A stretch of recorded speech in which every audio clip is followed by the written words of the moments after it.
The wheel on the right side of the cleaning cart had been bent since last Christmas.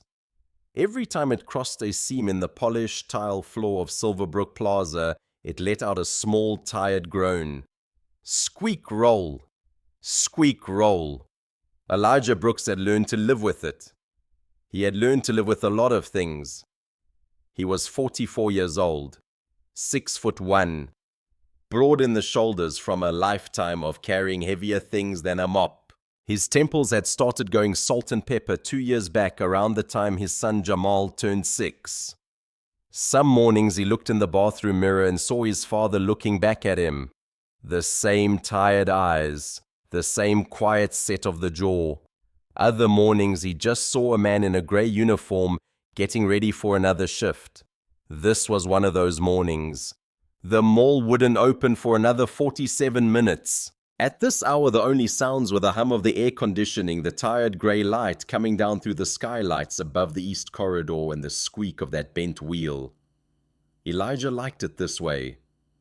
The world asked nothing of him at this hour except to show up and do the work. "Daddy, watch this!" Jamal's voice cut through the morning quiet like sunlight through a cracked blind. Elijah looked up from his bucket and saw his boy doing a little spin on the polished floor, arms out like airplane wing sneakers squeaking against the tile. "I see you, little man. Stay where I can see you." "I am where you can see me." "Then stay where you are." Jamal giggled and plopped back down on the bench outside the closed shoe store, pulling a worn library book out of his backpack. The boy had started reading real chapter books at 6. Elijah had cried the first time Jamal read a whole page out loud without any help. Cried right there in the kitchen over a plate of spaghetti. Didn't let the boy see it though. A father learns how to cry without being seen.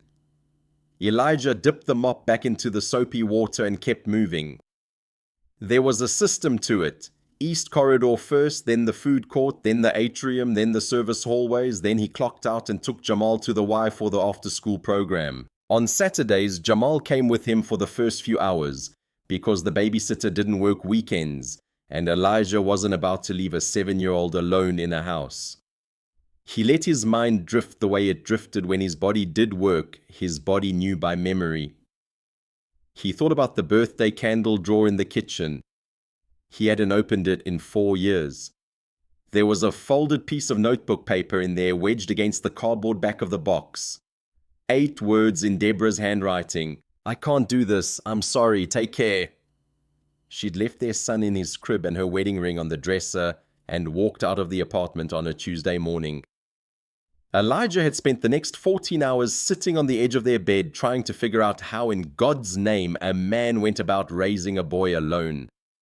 He'd quit the warehouse job the following week, took a 38% pay cut to work 1 shift instead of 2, so he could actually be home when Jamal woke up and actually be home when Jamal went to sleep. His friend Marcus had told him he was crazy. "Man, you're going to lose the apartment." Elijah had nodded and said, "Then I'll lose the apartment." "But I ain't going to lose that boy." He didn't lose the apartment. He didn't lose the boy either. The mall job came 2 years later.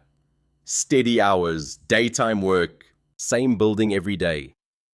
It wasn't glamorous. The other dads at Jamal's school were engineers and insurance brokers and men in ties who drove German cars. Elijah didn't care. When Jamal's 2nd grade class had Bring Your Parent to School Day, Elijah had shown up in his cleanest grey uniform. And when the teacher asked each parent what they did for a living, he'd stood up tall and said he kept a whole building clean so 1,000 people could have a good day. And every night he came home and read stories to the best kid in the room. Jamal had clapped until his little hands turned red. Elijah pushed the cart another 10 feet. The bent wheel groaned. He reached into his shirt pocket, pulled out a small orange bottle and thumbed out a single white pill. Lisinopril. 20 milligrams. His doctor had started him on it at his last checkup. "Your pressure's running high, Mr. Brooks. Stress family history could be both." He swallowed it dry and put the bottle back. He hadn't told Jamal. No reason to put that in a 7-year-old's head. He had just dipped the mop again when he heard the heels coming around the corner. The clicking of expensive heels against tile has a particular rhythm. Elijah had learned to read that rhythm the way a farmer learns to read clouds. Fast meant stressed. Slow meant someone shopping. Sharp meant someone trying to outrun something. These heels were sharp. He glanced up without meaning to. The woman came around the corner near the food court entrance. Elijah knew right away she didn't belong in this mall at this hour. She was wearing a camel-colored coat that probably cost more than his truck, and a leather handbag that matched. Her hair was pulled back in the kind of tight, expensive bun he'd only ever seen in magazines. She had a small blonde boy by the hand, maybe 5 years old, practically being dragged along behind her. "Oliver, come on, sweetheart. Mommy's running late." "Mommy, my tummy." "I know, baby. We'll get you something after the meeting." "Mommy." "Oliver, please." Elijah watched her pass. He didn't mean to stare. It was just that she had that particular walk. The walk of someone used to people getting out of her way. She didn't look at him, didn't look at the floor, didn't look at anything except her phone. She was on a call. "No, Richard. I don't care what the board said. We pushed the closing to Thursday. Thursday. Yes, I'm aware. I'm aware, Richard." Her voice faded around the corner toward the main atrium. Elijah went back to his mopping. The little boy had been chewing on something as they passed. Some small plastic thing he'd been holding in his free hand. A toy, maybe? Elijah hadn't looked close. He thought briefly about mothers who didn't hear their children, and then he pushed the thought away because it wasn't his to think. Jamal was humming on the bench now. A little tuneless hum, feet swinging. Elijah smiled a little. That boy was everything. He finished the long stretch of tile by the jewelry store and started working his way toward the atrium. The mall was still quiet. He could hear the faint sound of the fountain starting up in the main court, the soft click of a storefront gate being raised somewhere 2 levels down. The woman's voice was gone now.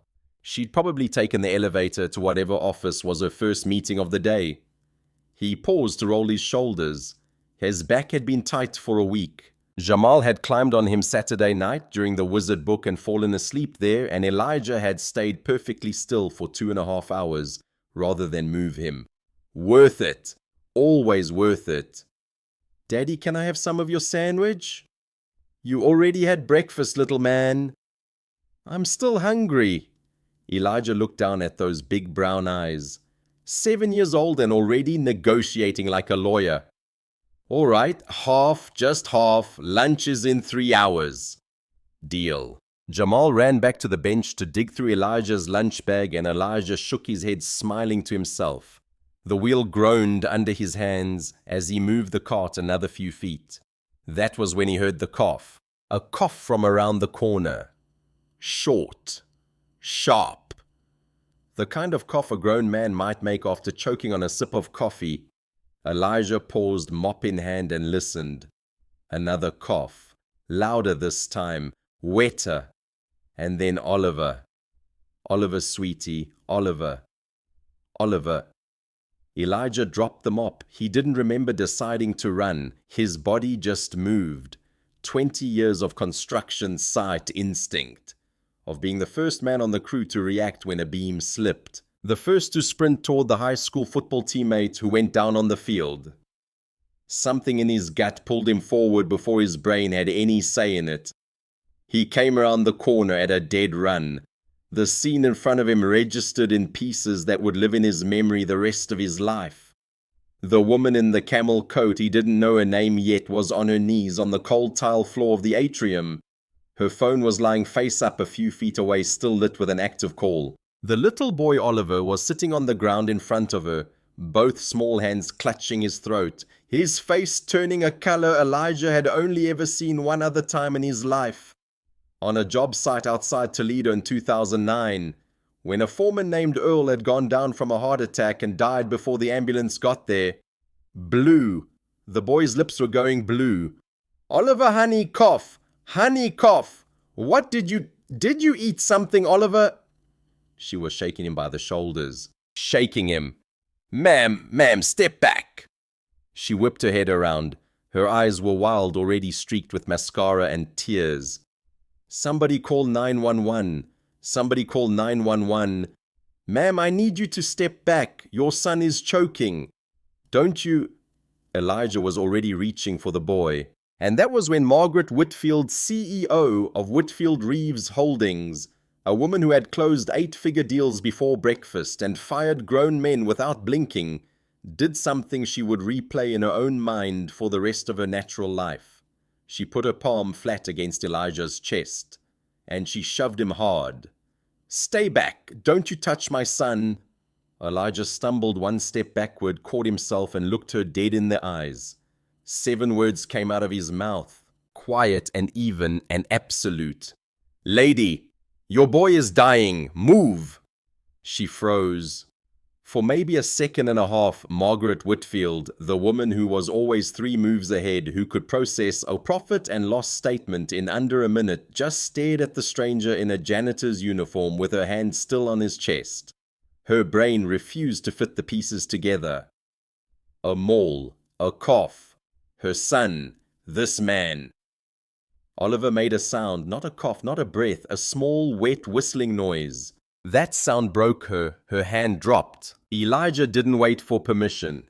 He dropped to one knee, scooped Oliver up under the armpits, flipped him forward so that the boy was leaning across Elijah's bent leg with his face pointed down toward the floor. Elijah's palm came down flat and firm between Oliver's small shoulder blades. 1. "Come on, baby." 2. "Come on, son."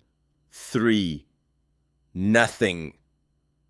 Margaret let out a sound that wasn't a word. It was a noise. The noise a mother makes when she thinks she's watching her child leave her.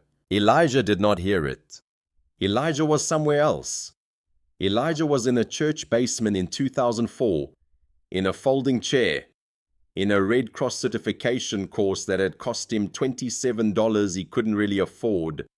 The instructor had been a heavy-set black woman named Corinne Banks, who had made him practice this exact motion on a rubber dummy 14 times in a row until his palms stung. "One day, baby," she had said, "one day you're going to need this, and you ain't going to have time to think. That's why we practice till your hands know it better than your head do." She was right. Elijah flipped the boy again, sat him up against his chest, wrapped one big arm around Oliver's tiny waist, made a fist with his other hand right above the navel, above, never on the ribs, not on a child that small, and he pulled in and up, quick, sharp, controlled. 1, nothing. 2, nothing. Margaret was saying please, please, please, please over and over like a prayer she'd forgotten the rest of. 3. Something shot out of Oliver's mouth and hit the tile floor with a tiny plastic clatter. A small green plastic piece no bigger than a thumbnail. A dinosaur tail broken off from whatever little toy Oliver had been chewing on while his mother dragged him through the atrium and took a phone call. Oliver gasped. It was the most beautiful sound Elijah had heard since the first cry Jamal had made the night he was born. Oliver sucked in air like he'd come up from the bottom of a swimming pool. His little chest heaved once, twice. Then he started coughing. The good kind, the kind that meant air was moving. And then he started crying, a full-throated toddler wail that echoed through the empty mall. Elijah held him, just held him, one hand steady on the boy's back, the other cradling the small head.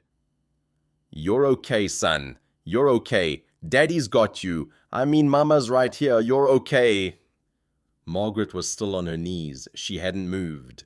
She was staring at her son the way you stare at someone who has just come back from somewhere you can't follow. The color was returning to Oliver's face in real time. Pink creeping back into his cheeks. The blue fading from his lips. She crawled. Actually crawled. On her hands and knees across the wet tile of Silverbrook Plaza, her $3,000 coat dragging through the soapy water Elijah had just mopped. And she reached for her son with both shaking hands.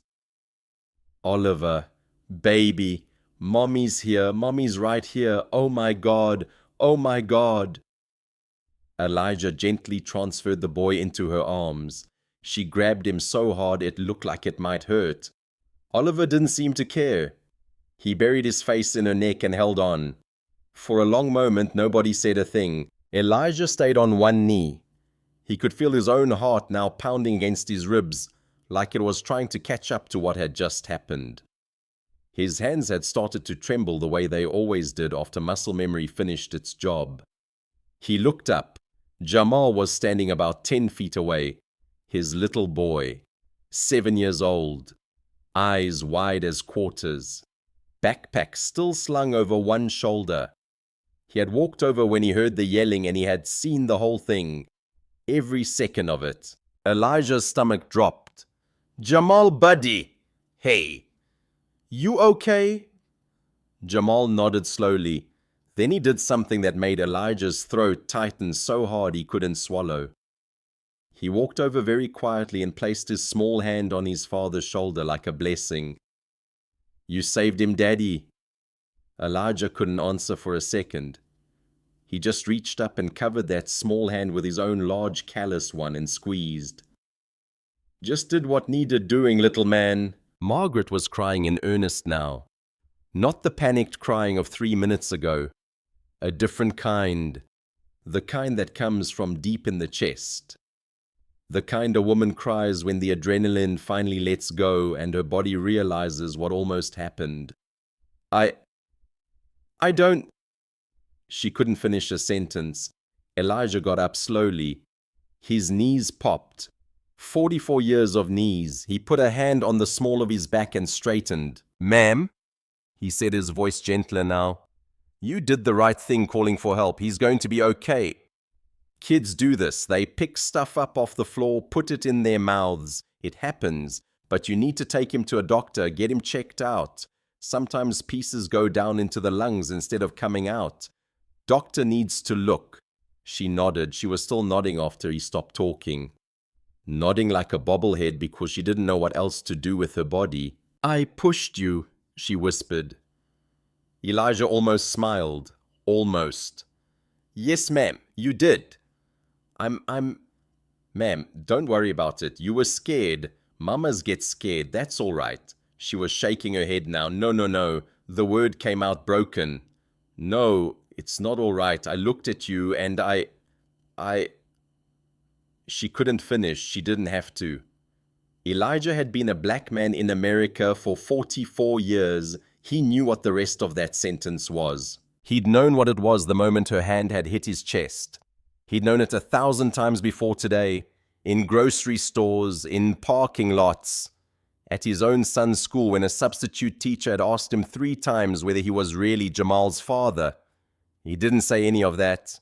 He just looked at her kindly. Your boy is breathing, ma'am. That's the only thing that matters right now. She started crying harder. A security guard came jogging around the corner then.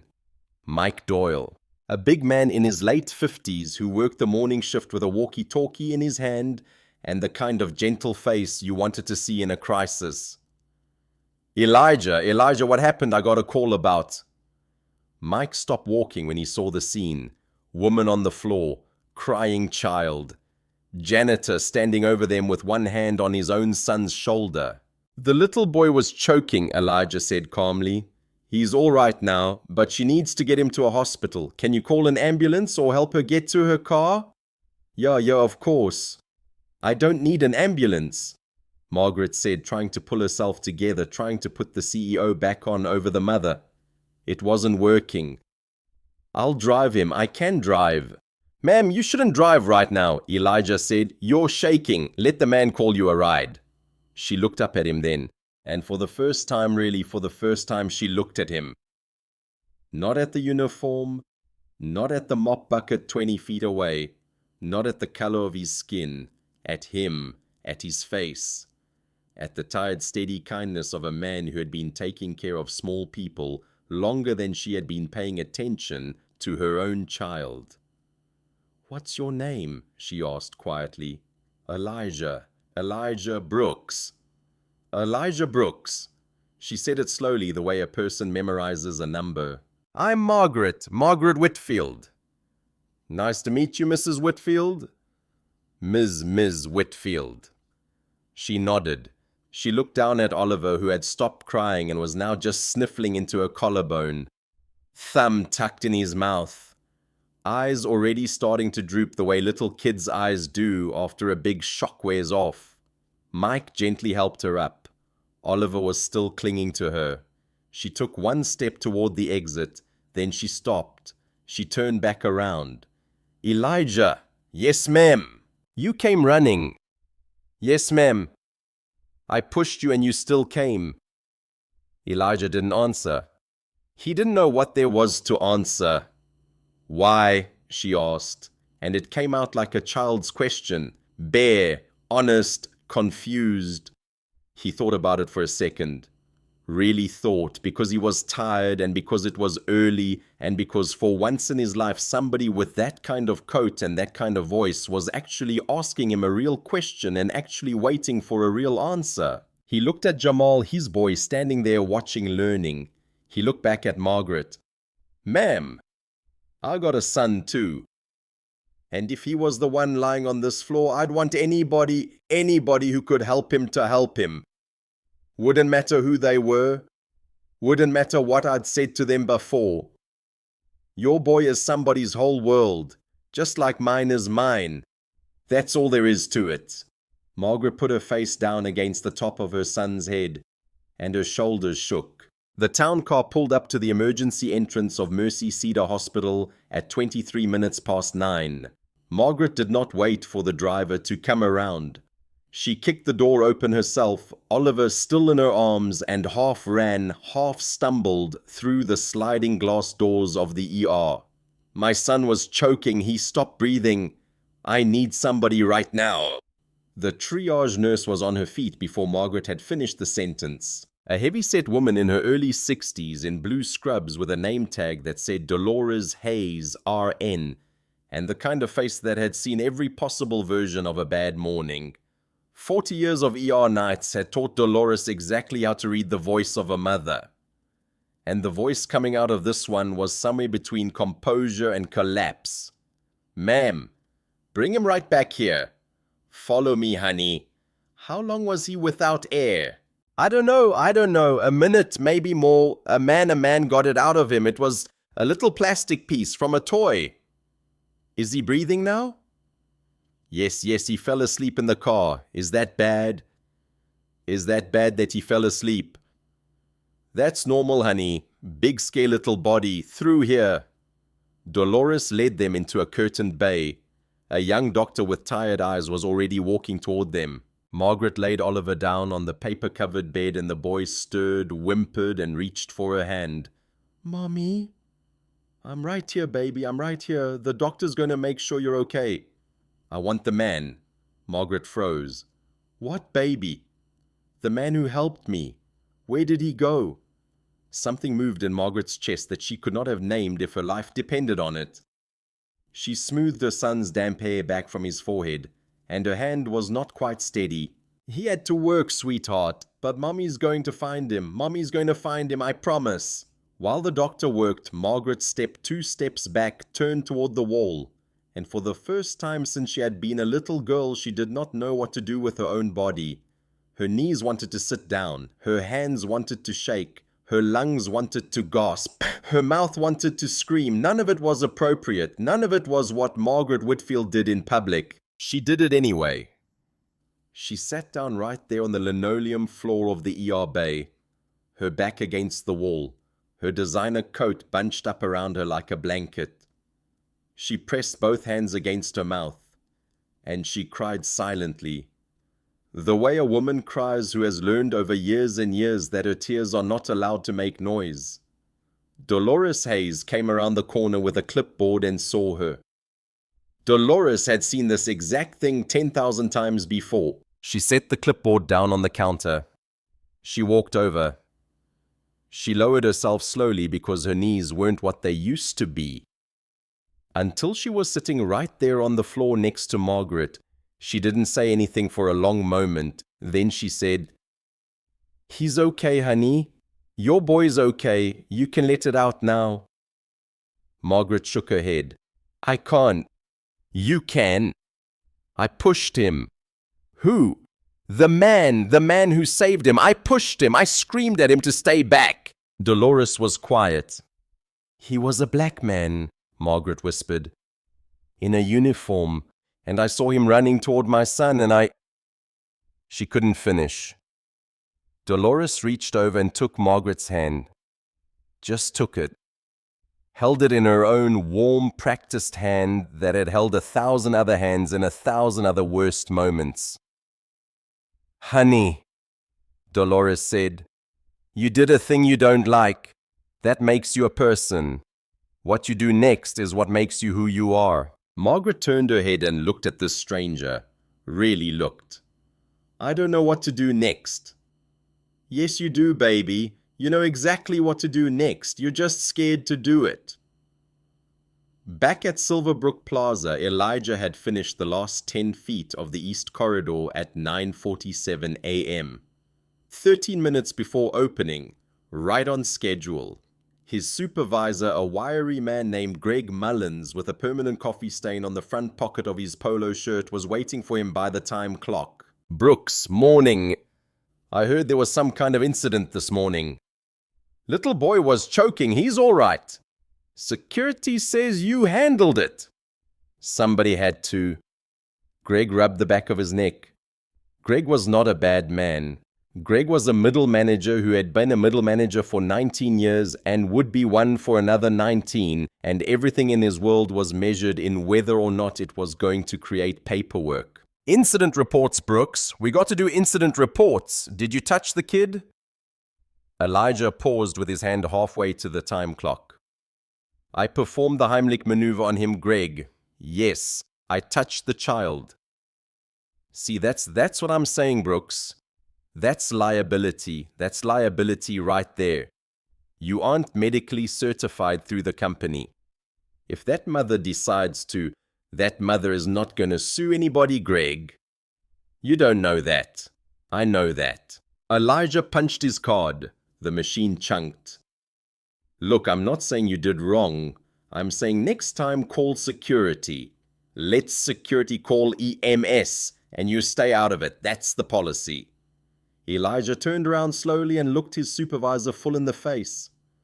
Greg, if I'd stood there and watched that boy die, so security could show up in 6 minutes, would you be giving me the same speech right now? Greg opened his mouth, closed it, opened it again. That's different, Brooks. How? Because look, I'm just saying the policy. I know what the policy says, Greg. I read the handbook. I read it every year when you make us sign it. And I'm telling you right now, man, if my boy was on that floor, I'd want somebody to break your policy. So I broke it. Write me up if you need to. I ain't sorry. Greg stared at him. Then Greg did something that surprised both of them. He sighed. He looked down at his clipboard. And he said, nobody's writing you up, Brooks. Get back to work. Elijah nodded once. He picked up his lunch bag from the shelf. Jamal's in the break room, Greg added almost under his breath. I sent him back there. Told him you'd come get him. Didn't want him out on the floor when the mall opened. Elijah paused. Thanks, Greg. Yeah, well. The little house on Buchanan Street was quiet by 9:30 that night. Jamal had eaten 2 helpings of spaghetti, taken a long bath, and fallen asleep halfway through the 3rd chapter of the Wizard book. Elijah had pulled the blanket up to his son's chin, run his thumb once across the boy's forehead, and stood for a moment in the doorway watching him breathe. Then he walked out to the front porch and sat down on the top step in the dark. The street was still. A dog barked 2 houses down. A neighbor's television flickered blue behind a thin curtain. Elijah held a mug of coffee in one hand that he wasn't drinking. He had carried it out to have something to do with his hands. His hands had been steady all day. It was his chest that wasn't. Something had shifted that morning and he hadn't wanted to name it in front of Jamal or in front of Greg or in front of Mike Doyle at the mall. But sitting here alone in the dark, he could feel it clearly. The woman's palm flat against his chest. The word stay. The word back. The look in her eyes that had only lasted a second and a half, but that he had recognized before she even made the sound. He had recognized it because he had seen it on his own father's face 50 years ago. When the old man had come home from a 10-hour shift at the plant and sat down at the kitchen table and not eaten for a long, slow stretch of minutes. Elijah hadn't understood it then. He understood it now. You can carry a thing like that a long time. You can carry it for decades. You can marry somebody and have a son and lose the wife and raise the boy by yourself. And you can still be carrying it tucked up under the ribs where you don't look. And some stranger can press their hand right there on a Monday morning and you realize it's still there. He finished the coffee that had long since gone cold. He stood up. Inside, he went to the kitchen and stood for a long time in front of the junk drawer by the stove. The drawer where the birthday candles were. The drawer he hadn't opened in 4 years. He opened it. The box of candles was still there, a little yellowed around the cardboard edges.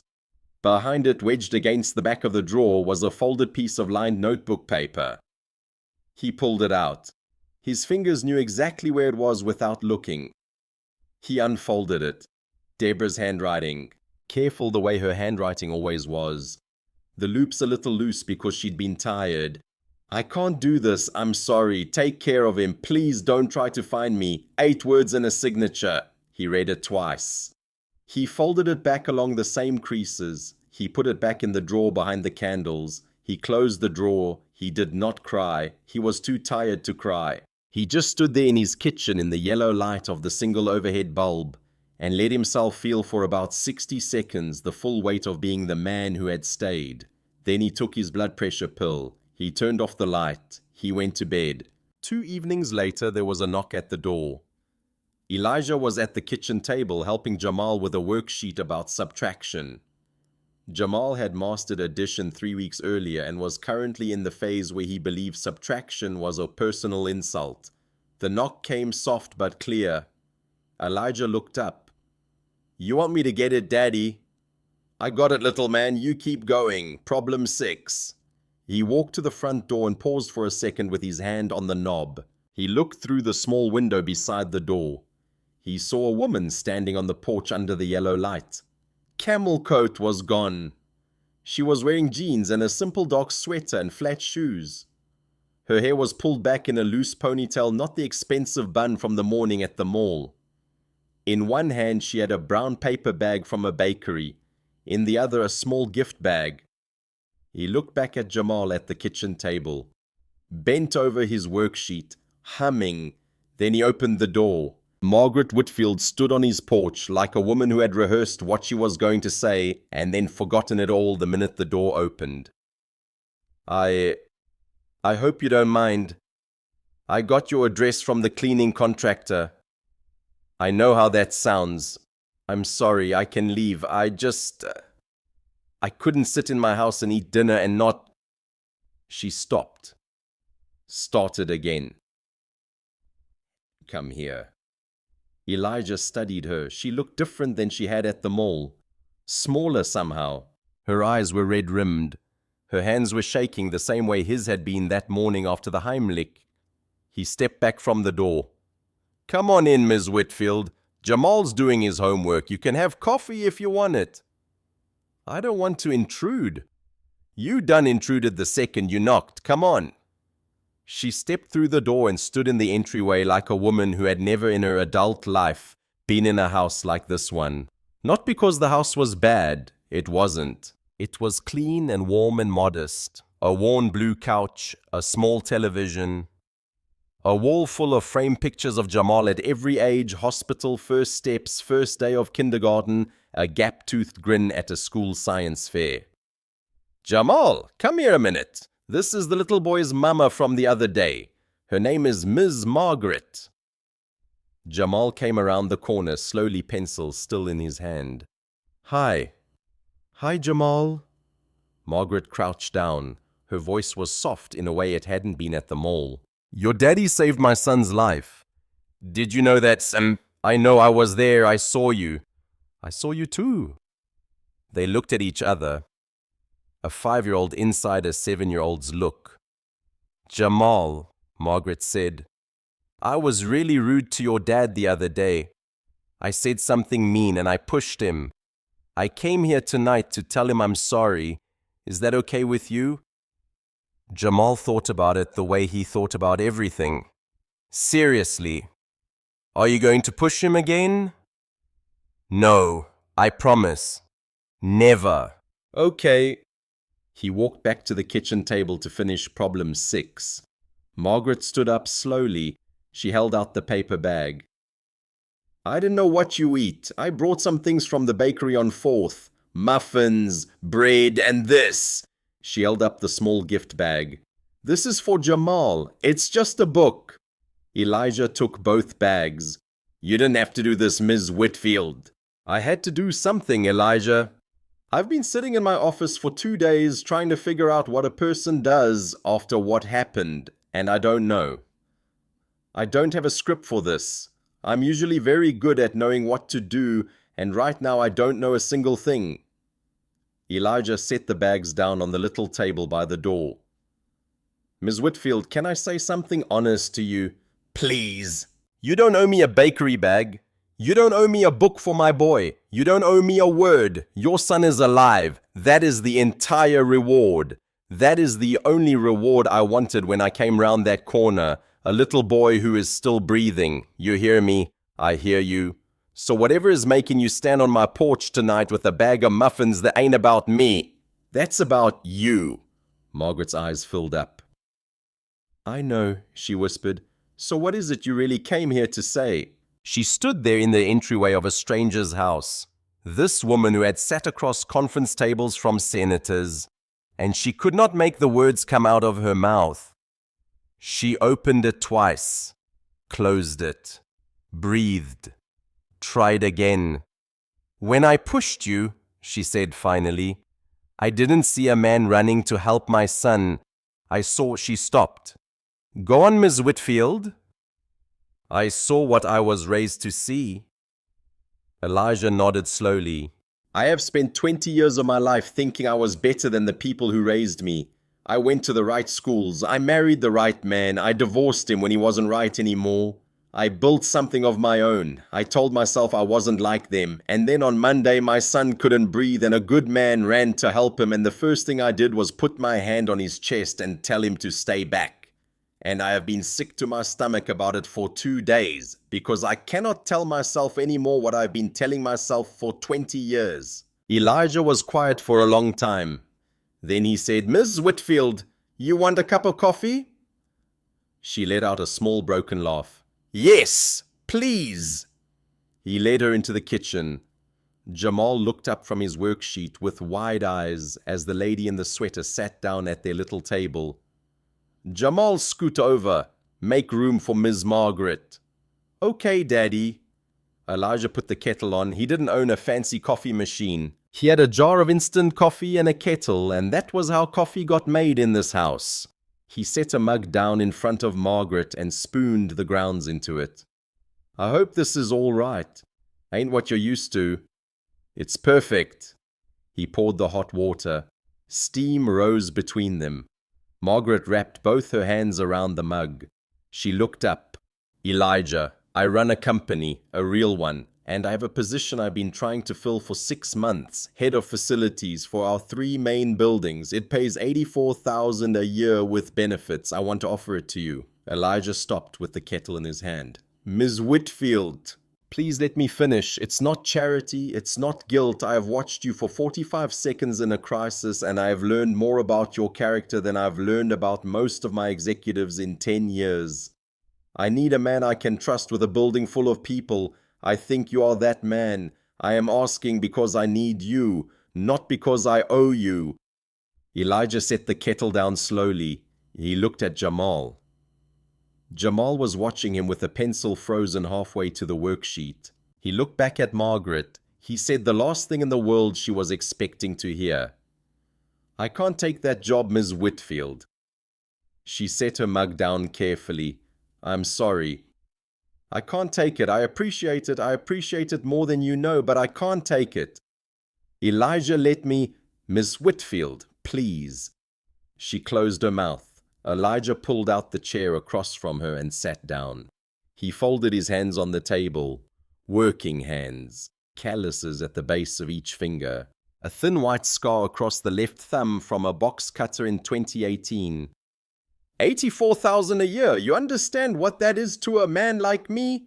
That's more than double what I make right now. That's a house. That's a college fund. That's my boy not wondering whether he can afford the hot lunch on Friday. You understand? I heard every word of what you just said. Then why? Because I know what a job like that looks like from the inside. Head of facilities for 3 buildings. That ain't a 9 to 5 Ms. Whitfield. That's a pager job. That's a call me at 2 in the morning because the boiler's out job. That's 60 hours a week with vendor calls and board meetings and a phone that never stops. I've seen those men. I've worked for those men. They make good money and they don't know their kids. Elijah, you could... Jamal. Elijah turned his head and looked at his son, who was sitting there with his homework forgotten, listening to every word. What time did Daddy come home last night? 4:30. What did we do? We made chicken and we read 2 chapters of the wizard book. And the night before, you came to my soccer game.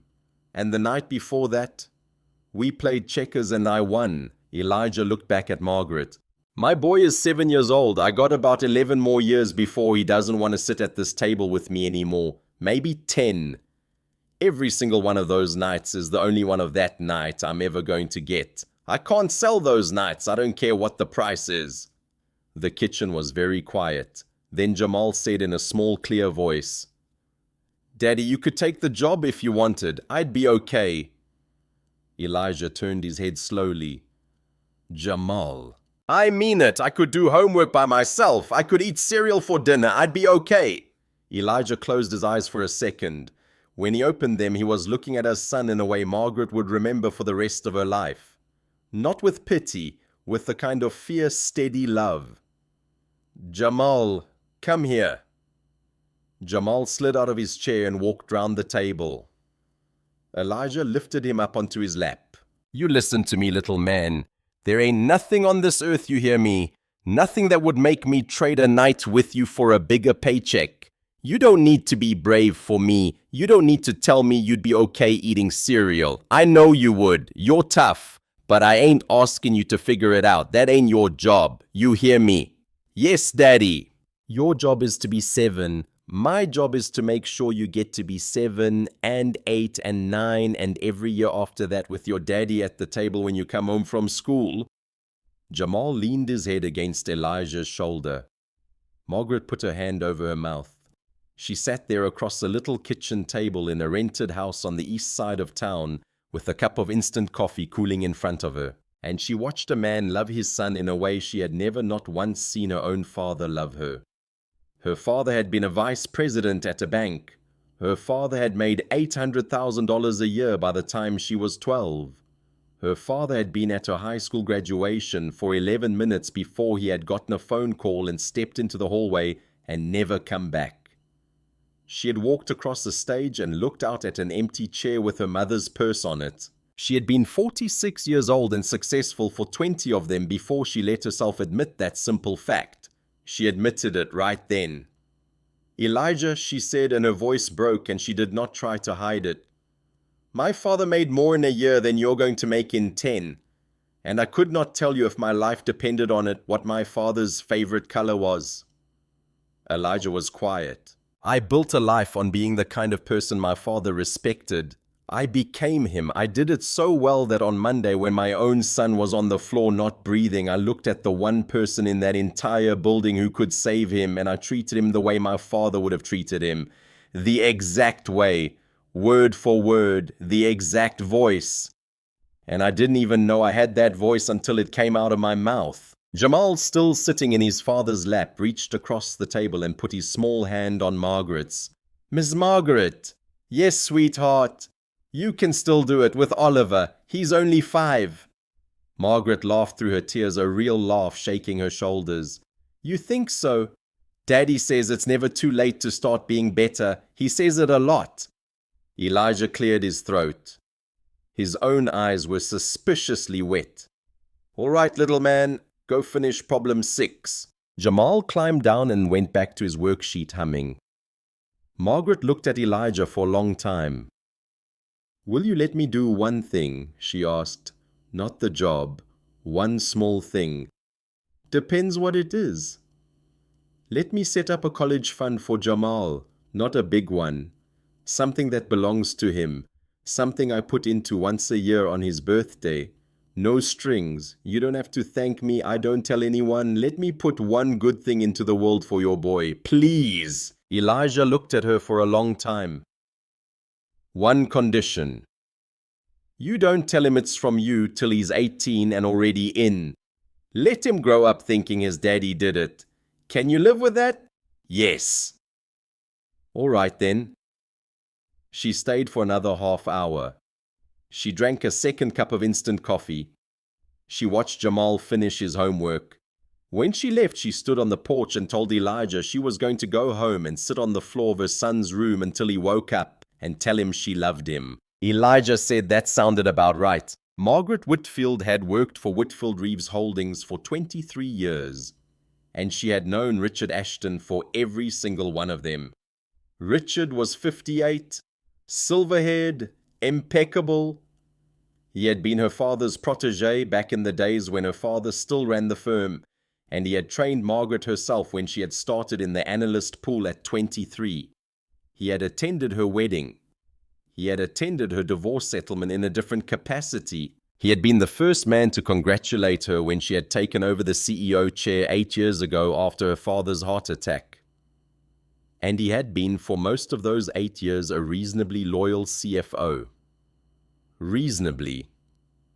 In the weeks after the morning at Silverbrook Plaza, Margaret began to notice things she had not noticed before. She noticed the way Richard's eyes lingered half a second too long when she walked out of the office at 3 p.m. to pick up Oliver from kindergarten. She noticed that he had started attending meetings she had not invited him to. She noticed that a memo from legal about the Harlan Street acquisition had been copied to Richard first and to her second. And when she asked her assistant Priya Marshall to pull the email chain, Priya's face did something Margaret had not seen it do before.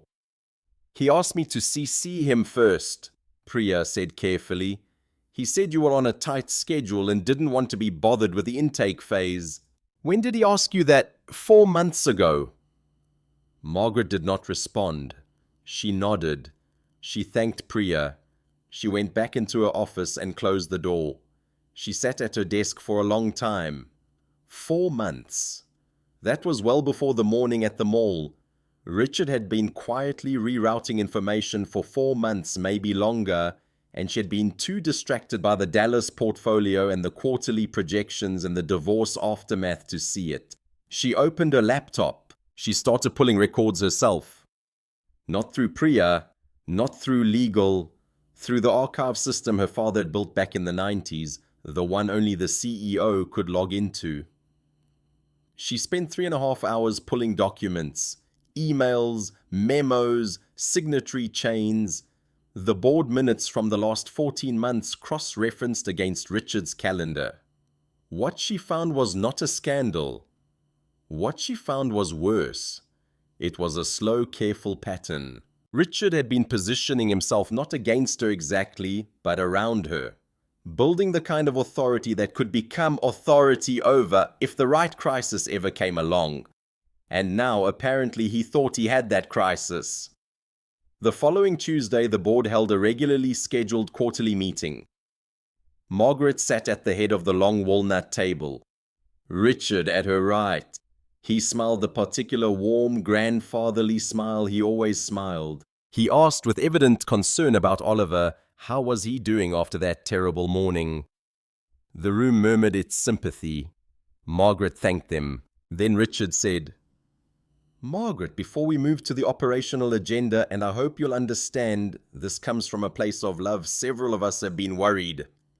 You've been leaving at 3 in the afternoon for some weeks now."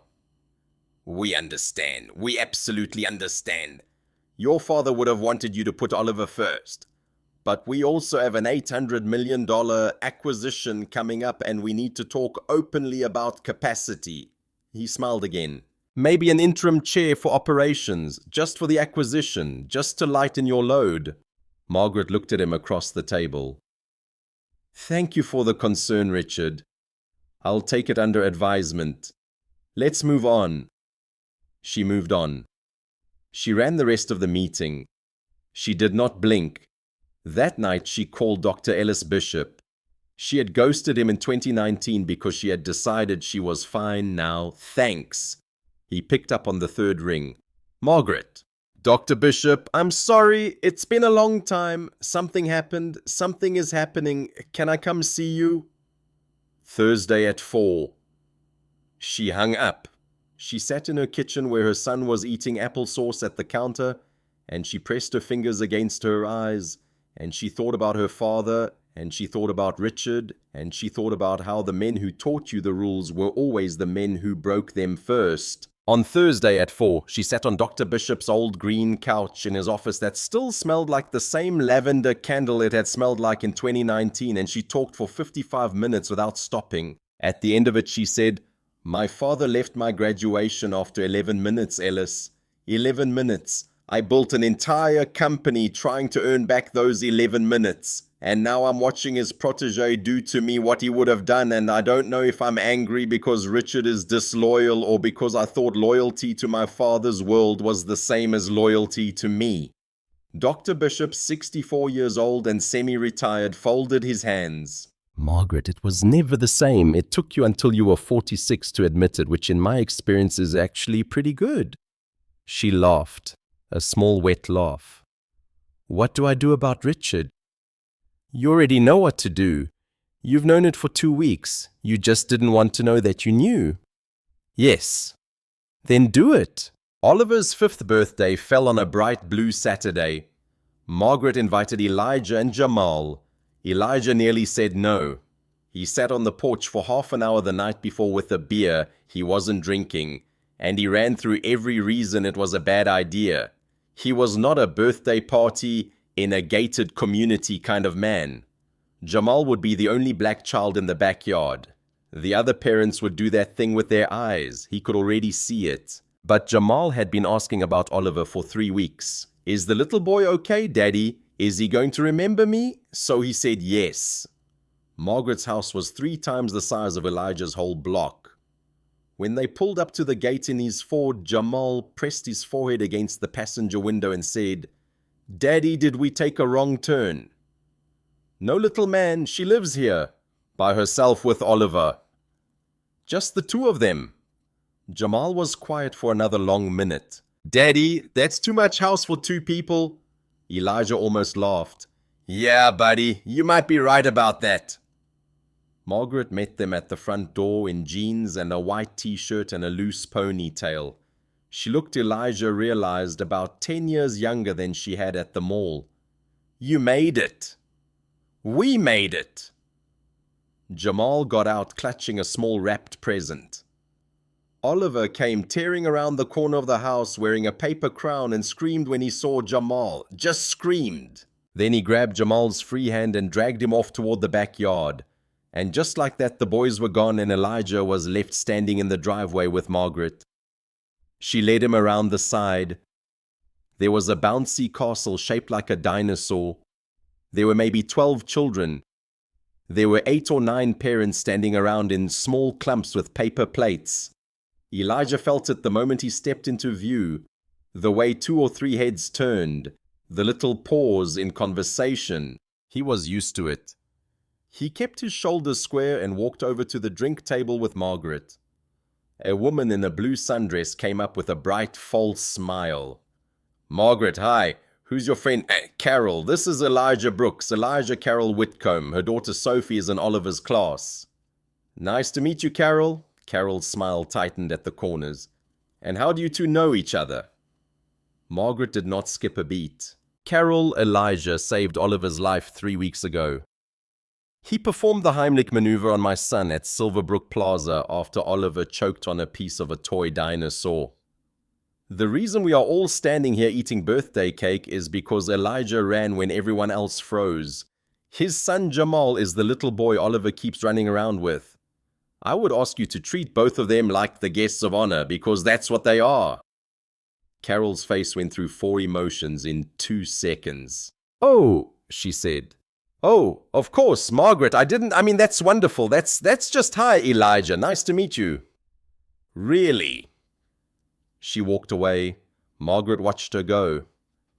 Sorry about that, she said quietly. Nothing to be sorry about. There is actually, but you don't have to make me feel better.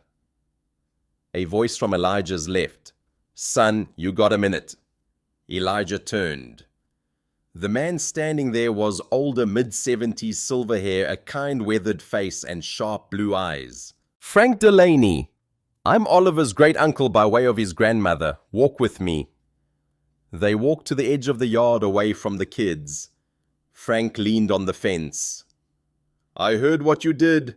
My niece told me. I wanted to tell you something if you'll let me. Go on, sir. In the summer of 1981, I had a 3-year-old boy named Sam. He was choking on a hot dog at the kitchen table and I panicked. I tried to fish it out with my fingers and pushed it deeper. By the time the ambulance came, he was gone. My wife left me a year later. I don't blame her. I remarried in 89, had another son, raised him fine. But I have spent 44 years thinking about whether I could have done what you did on Monday, and I know the answer is no. Not because I wasn't willing, because I wasn't trained, because I was too slow, because I didn't know. He paused. My niece's boy is alive because you knew. Son, I just wanted to thank you, on behalf of a man who didn't get to. Elijah couldn't speak for a second. Mr. Delaney, I'm sorry. Don't be sorry, son. Be proud. And remember, the men who run are almost always the men who were once too slow. You either let it eat you alive or you turn around and become the thing you wish somebody had been. Frank patted his shoulder, walked away. 3 weeks after the birthday party, Oliver spilled a full cup of apple juice across Margaret's laptop the morning before a 9 a.m. call with the Harlan Street seller's attorney. It was 8:47 a.m. Margaret had 12 minutes. The laptop fizzed and died. Oliver, I have told you 100 times not to bring that into my office. Oliver's face crumpled instantly. 5 years old, crumpled like wet paper, and Margaret heard it.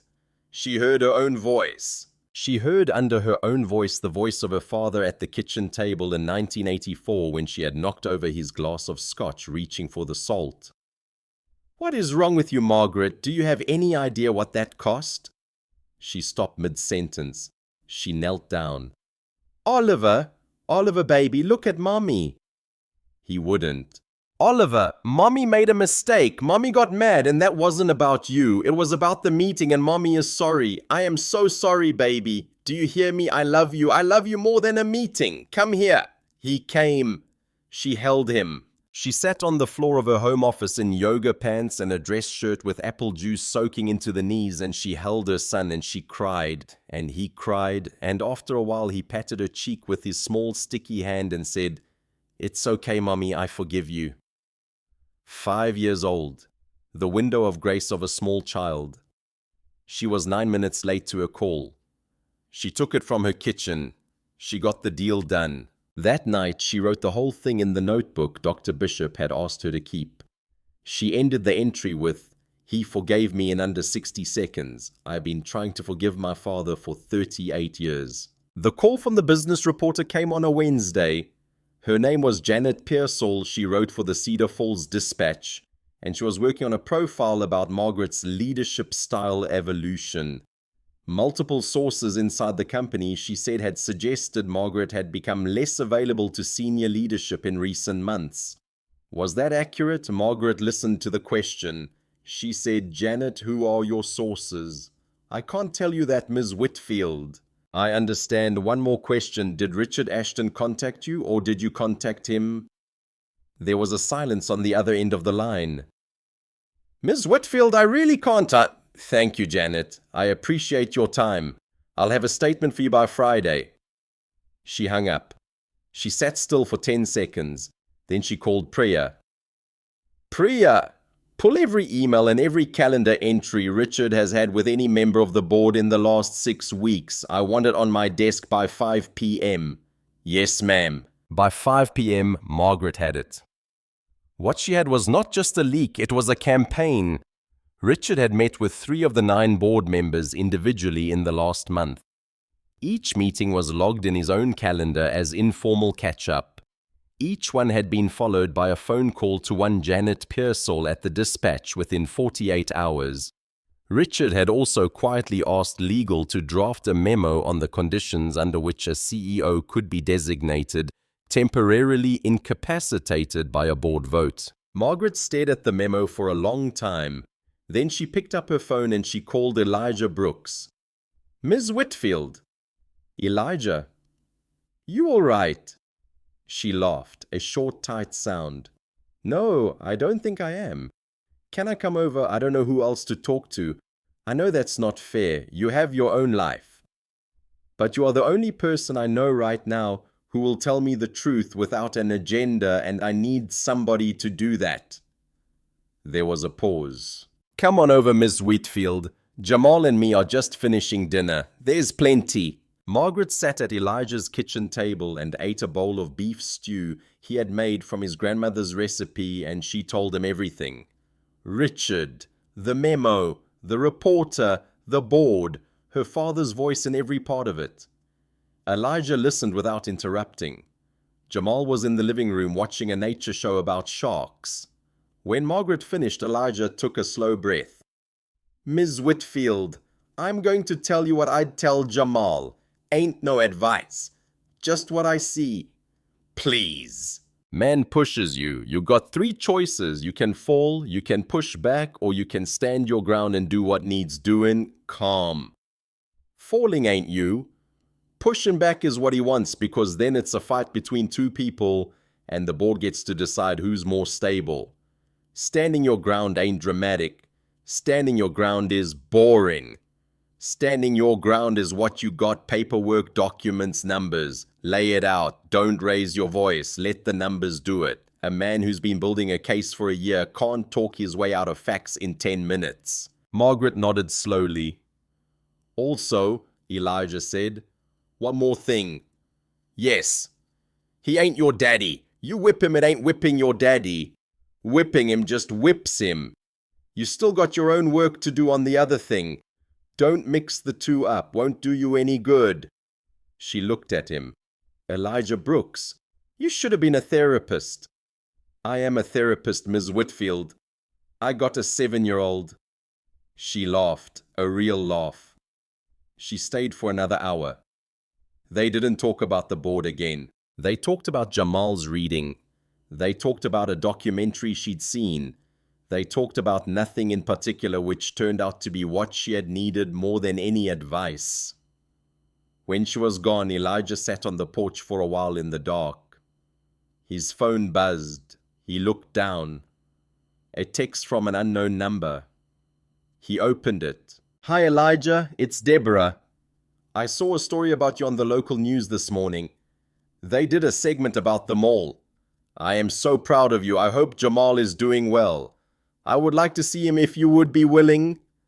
I have been sober 3 years. I know I have no right to ask. D. Elijah read it twice. He set the phone face down on the porch step. He did not reply. He sat there for maybe 10 minutes listening to the dog bark at the end of the block. Then the screen door creaked and Jamal came out in his pajamas, barefoot. Daddy, you coming in? Yeah, little man, in a minute. Jamal sat down next to him on the step. Daddy, you okay? Elijah looked at his boy. Then he did something he had not done in front of his son in 4 years. He let himself look tired. He let himself look sad. He let Jamal see his father's face the way grown men don't usually let their sons see it. I'm all right, little man, just a lot to think on. You want a hug? Elijah laughed. A small wet laugh. Yeah, buddy, I want a hug. Jamal climbed into his father's lap, 7 years old and warm and smelling like cheap shampoo, and he wrapped his thin arms around Elijah's neck and he held on. and Elijah held on back. The phone stayed face down. The emergency board meeting was called for a Monday morning at 9 a.m., exactly 1 week later at Richard's request. He had put in the notice through proper channels. He had copied all 9 board members. He had framed it as strategic planning for the Holland Street acquisition. It was not.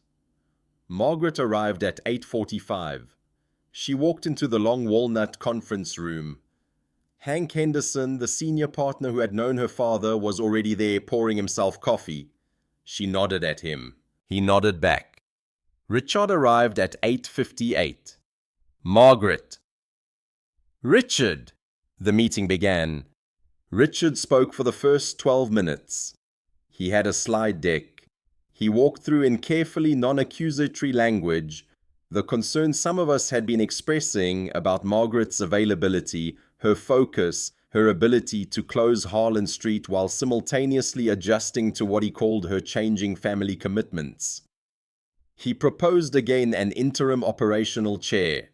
He proposed himself. When he was done, he sat down and looked at Margaret with a small, regretful, grandfatherly smile that said, "I hope you understand this is for everyone's good."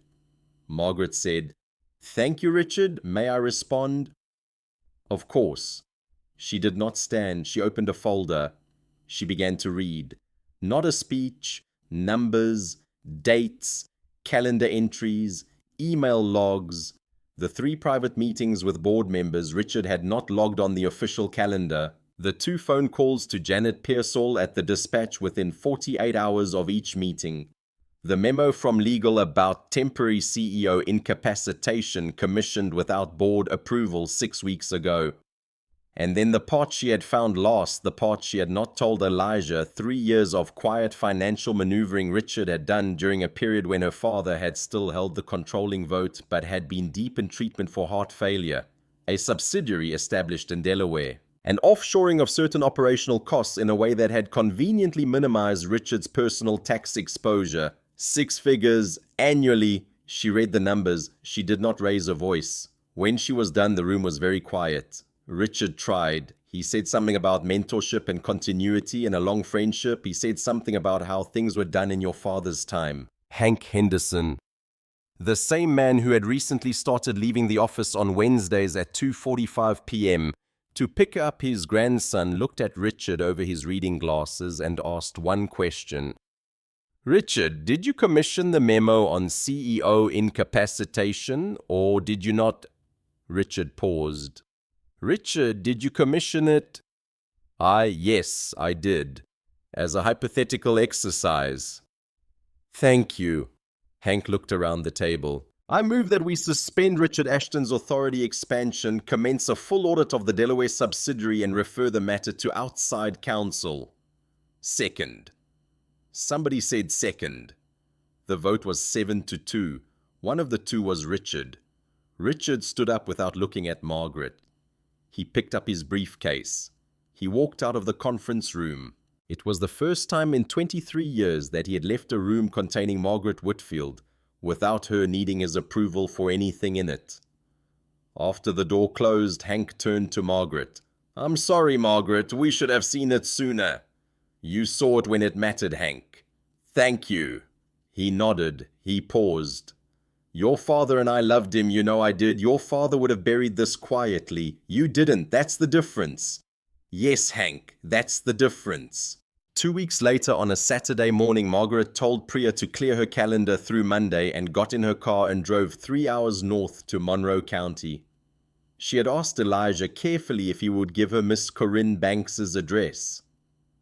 "Ms. Whitfield," he'd said, "what you planning? And nothing big. I just want to meet the woman who taught you. You going to make a scene?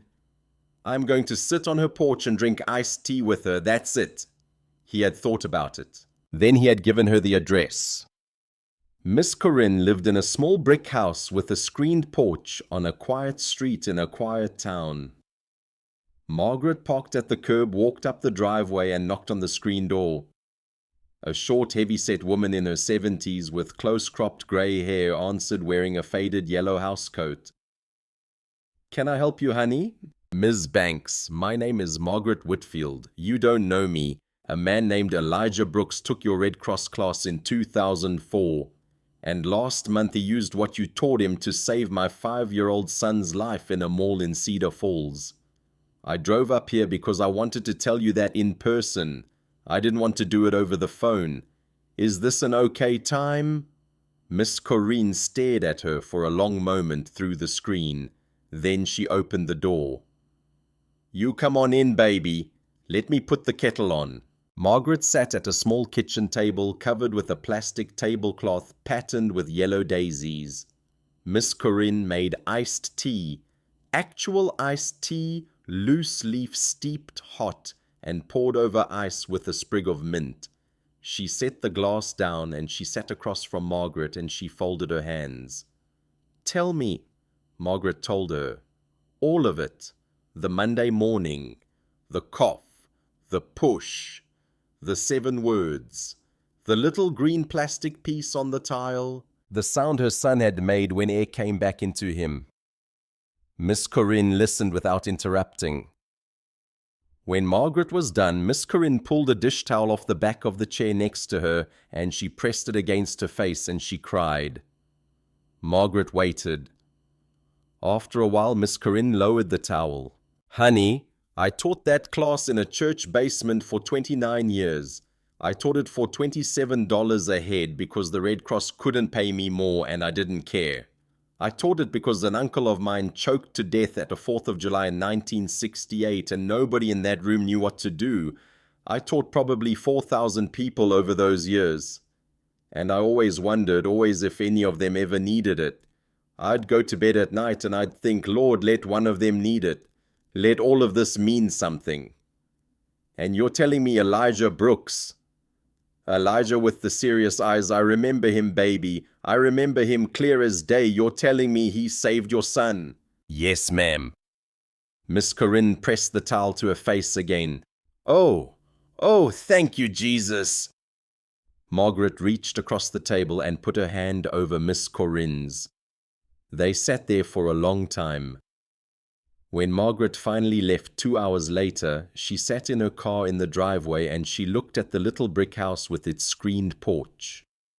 And she understood something she hadn't understood before. Good people make other good people across whole decades without ever meeting each other. A woman in a church basement in 2004 had put her hands on a dummy and said again 14 times, and 21 years later a boy had gotten to have a 5th birthday party because of it. She drove home with the radio off. Somewhere around hour 2 of the drive, she made a decision about her company's next charitable dollar. The Whitfield Reeves annual gala was held in May at the downtown Hilton. Black tie, 600 guests, the kind of event Margaret's father had started 40 years ago, and Margaret had continued dutifully every year of her tenure. This year, she gave a 4-minute speech. It was the shortest speech of her career. She stood at the podium in a simple black dress, no jewelry except the small pearl earrings her mother had left her, and she said, "I want to tell you about a Monday morning in February. My son was 5 years old. He was choking to death on the tile floor of a shopping mall. I was on my knees and I was screaming and I could not save him. A man ran toward us. I pushed him. I told him to stay back. He did not stay back. He saved my son's life. And then because he is the man he is, he spent the next several months quietly teaching me how to be a better mother to the boy he had saved. He will not let me name him tonight, so I'm going to name the woman who taught him." In 2004, in a church basement, a Red Cross instructor named Corinne Banks taught a class for $27 a head. She taught for 29 years, 4,000 students, and she went to bed every night of those years praying that one of them would ever need it. One of them did. Whitfield Reeves is announcing tonight the Corinne Banks Scholarship Fund. 15 full rides a year for 4 years of college at any accredited university in the United States for the children of the people who keep our buildings clean, keep our warehouses running, keep our trucks moving, keep the things that most of you in this room think run by themselves. Those are the children who rarely get this kind of chance. Starting this fall, 15 of them will. Ladies and gentlemen, that's how it works. One person teaches another person how to be good at something, and then that person passes it on, and then that person passes it on. And if you're really lucky, one day you get to be a link in the chain. I have spent 23 years at this company trying to be the link my father wanted me to be. Tonight I want to be a different link. Thank you. She stepped back from the podium. The room was very quiet. The silence held for about 2 seconds. Then at the back of the hall, Frank Delaney, 76 years old, stood up and started clapping, alone, for maybe 4 seconds. And then the whole room rose with him. Margaret looked out and saw Priya in the 3rd row clapping with tears streaming down her face. She saw Hank Henderson clapping with his wife next to him. She saw Dr. Bishop clapping from the back row where she had personally sent him an invitation. She did not see Elijah Brooks in the room. She had not invited him. He had told her quietly that he didn't do tuxedos and he didn't do galas and he didn't need to be in a room where people were clapping about a thing he had done because that wasn't what he had done it for. She had understood. She had told him so. What Margaret did not know was that Elijah Brooks was at that exact moment sitting on his old blue couch with Jamal tucked against his side watching a scratchy live stream of the gala on his phone, a link Priya Marshall had sent him that afternoon without asking. He watched the whole speech. He watched the room stand. He looked down at his son. Jamal. Yes, Daddy? Your daddy's going to tell you a story one day when you're older. A story about a Monday morning at the mall and a lady in a camel coat and a little green piece of plastic. I'll tell it to you when you're big enough to understand it. For now, you just need to know one thing. What's that? Good people are everywhere, son. They ain't always dressed the way you think they'll be. And bad people ain't either. Don't ever decide what somebody is by the clothes they wear or the car they drive or the color of their skin. You wait, you watch what they do when it counts. That's the only thing that tells you who a person is. Yes, Daddy? 18 months passed in the way 18 months pass when a person stops counting. The first Corinne Banks scholar was a girl named Denise Palmer, whose mother cleaned hospital rooms in Akron for a living. Denise wrote Margaret a 3-page letter on lined notebook paper her first week at Oberlin. Margaret read it twice. She put it in the top drawer of her desk. When Denise graduated 4 years later, Margaret flew out to Ohio and sat in the audience and clapped until her hands hurt. Richard Ashton did not face criminal charges. The board settled the Delaware subsidiary issue quietly because Margaret asked them to, partly to protect the company and partly because she had decided somewhere along the way that she did not need to destroy Richard to get free of him. He retired. He moved to Savannah. 2 years after the board meeting, he sent Margaret an email that did not use the word sorry, but contained the sentence, "I was not always the mentor you thought I was, and I regret that more than I know how to say." Margaret read it. She did not reply. She printed it and filed it.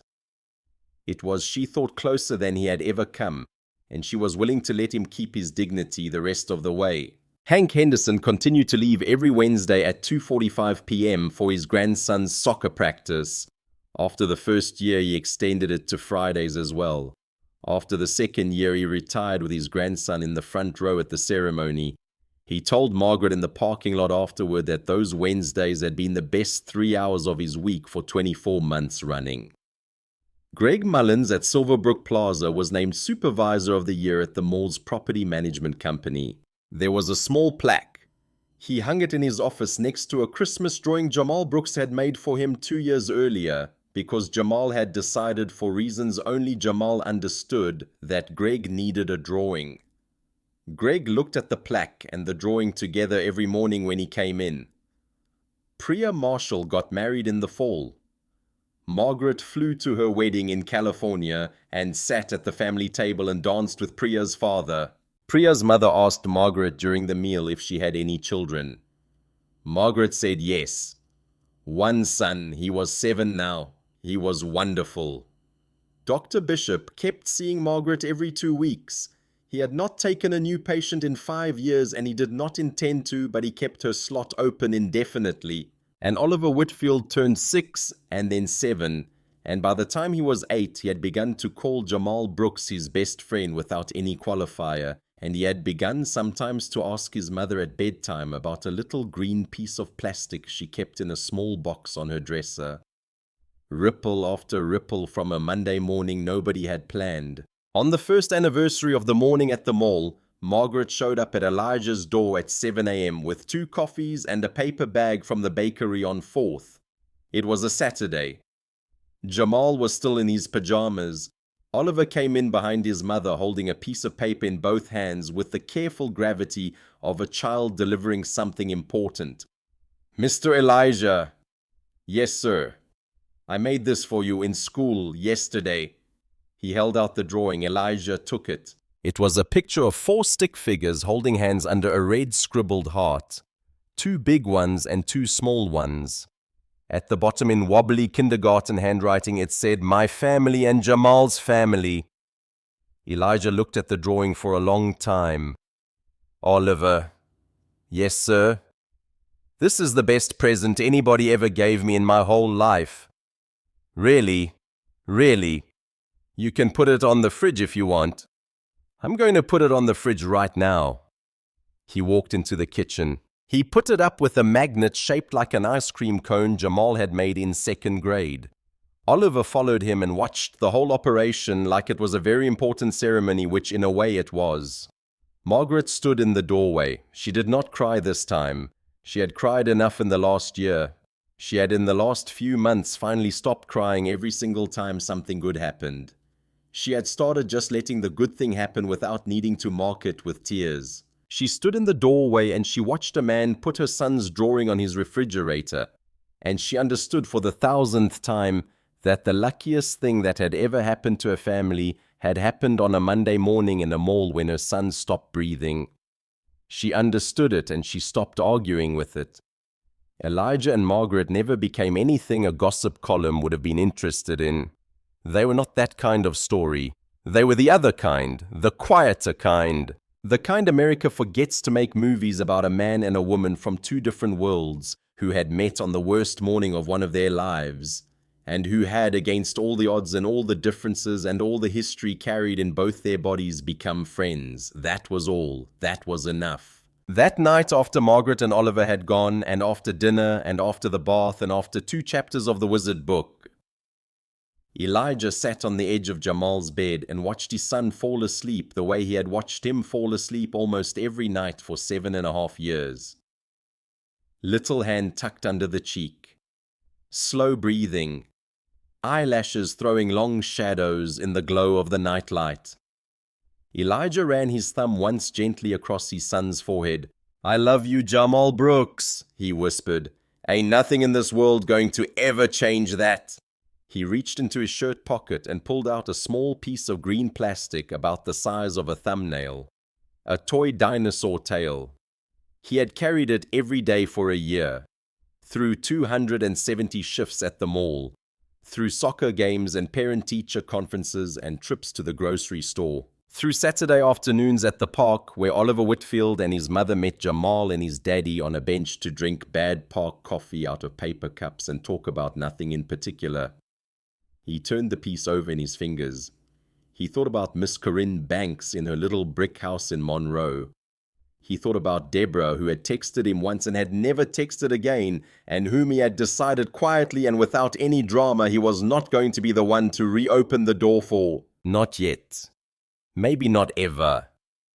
She knew where to find Jamal if she ever got sober enough to keep finding him. That was her work, not his. He thought about Margaret. He thought about the way she had come in the door tonight with her hair in a ponytail and her eyes calm, and handed her son a cup of juice and sat at his kitchen table like she'd been sitting there her whole life. He opened the drawer of Jamal's nightstand. He put the green plastic piece inside next to a flashlight and a Hot Wheels car and a small stack of loose crayons. He closed the drawer. He picked up the Wizard book again and opened to the bookmark. And Elijah Brooks, 45 years old janitor, single father, black man in America, the kind of man a world looks past 100 times a day without ever noticing what it's missing, sat on the edge of his son's bed, and he read the next chapter to the best boy on the block. Because that was the job. Because that was the only job that ever mattered. A Monday morning in Cedar Falls, Ohio had bent toward the right man. A tired janitor with salt pepper temples and a boy who still wanted to be read to. A CEO in a camel coat had put her hand on the wrong chest for the right reason, and a stranger had run anyway. Somewhere in Monroe County, an old Red Cross instructor slept beside a dish towel she had cried into a year earlier, finally knowing what 29 years in a church basement had been for. Justice in the end was not loud. Richard Ashton quietly disappeared from rooms that had once been his. 15 children a year walked into colleges their parents could never have paid for. A little boy named Oliver grew up into a man who knew, without ever being told twice, that you do not judge a person by the uniform they wear in your worst 5 seconds. And Elijah Brooks, 45 years old, black single-fathered janitor, American, the kind of man the world looks past 100 times a day without noticing what it's missing, sat on the edge of a bed, a book open on his knee, his son's small breath steady in the dark, and read one more chapter. Because that was the wealth. That was the whole thing. That was everything a good man had ever needed. If this story stayed with you, if it reminded you that courage wears a grey uniform as often as it wears a suit, that the quietest people are often carrying the heaviest loads, and that one Monday morning can bend an entire life toward the right thing, take a moment and subscribe our channel. There are more stories like this one waiting. The kind that remind us that ordinary people make extraordinary choices every single day, usually quietly, usually when nobody is watching. And that is exactly when it counts the most.